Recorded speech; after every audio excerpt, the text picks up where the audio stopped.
يظن بعض الناس أن الإسراء والمعراج كان في رجب، في أي ليلة؟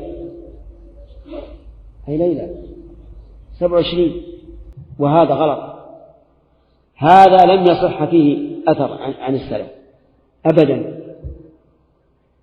حتى إن ابن حزم رحمه الله ادعى الإجماع على أن الإسراء والمعراج كان في ربيعه الأول، ولكن الخلاف موجود حقيقة أنه لا إجماع. وأهل التاريخ اختلفوا في هذا على نحو 10 أقوال، ولهذا قال الشيخ الإسلام ابن تيمية رحمه الله كل الأحاديث بذلك ضعيفة منقطعة مختلفة لا يعول عليها. إذن ليس المعراج في رجب، أقرب ما يكون أنه في ربيع. هذه واحدة. ثانيا، لو فرضنا أنه في رجب وفي ليلة 27، هل لنا أن نحدث في هذه الليلة احتفالا وفي صبيحتها تعطيلا للأعمال؟ أبدا، هذا بدعة دينية قبيحة